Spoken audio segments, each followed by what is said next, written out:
Bayangkan sebuah warung kecil di sudut pasar, tempat para polisi datang setiap hari, menikmati makanan hangat tanpa pernah membayar sepeser pun.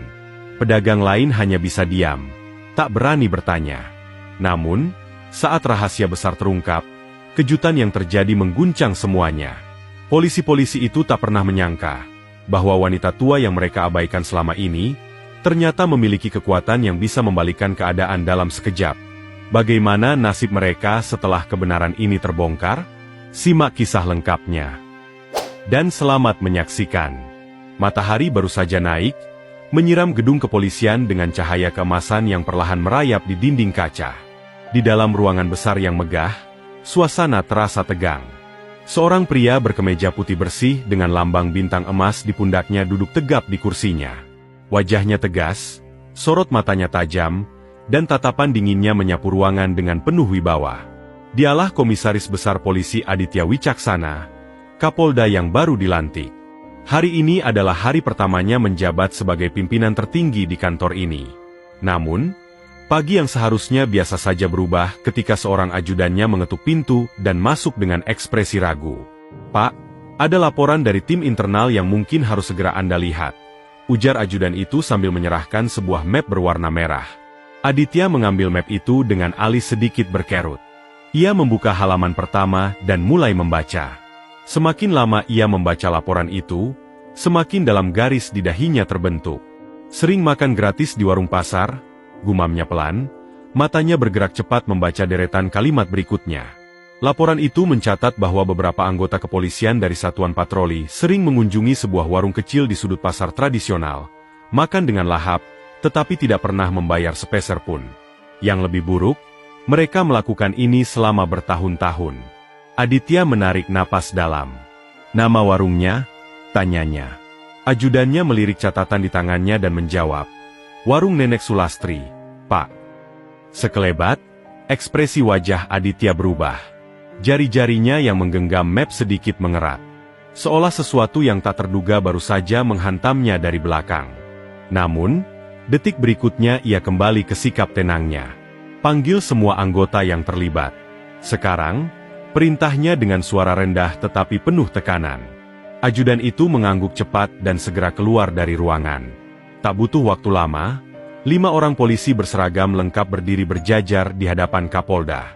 Wajah mereka tampak sedikit gelisah, tetapi masih berusaha bersikap santai. Aditya menatap mereka satu persatu. Dalam pikirannya, wajah-wajah ini sekarang terasa begitu menjijikkan. "Siapa yang sering makan di warung Nenek Sulastri?" tanyanya tanpa basa-basi. Kelima polisi itu saling melirik sebelum salah satu dari mereka, seorang pria berperut buncit bernama Bribka Suganda, angkat bicara dengan senyum santai. "Kami semua, Pak," katanya. "Warung itu enak dan murah. Kadang-kadang, kami makan di sana saat patroli." Aditya tidak mengubah ekspresinya. "Makan di sana, atau makan gratis di sana?" tanyanya tajam. Kelima polisi itu terdiam sesaat. Namun, Bribka Suganda terkekeh kecil. "Ya gimana ya, Pak? Si nenek juga nggak pernah nanya uangnya. Kita ini kan aparat, kadang beliau malah senang kalau kita mampir." Aditya menutup mapnya dengan suara tap yang cukup keras. "Jadi menurut kalian, tidak masalah memanfaatkan seorang nenek tua hanya karena dia tidak berani menegur kalian?" Kelima polisi itu mulai merasa sesuatu tidak beres. Raut wajah mereka berubah sedikit tegang, tetapi mereka masih belum tahu kemana arah pembicaraan ini akan berlanjut. Lalu, Aditya bersandar ke kursinya.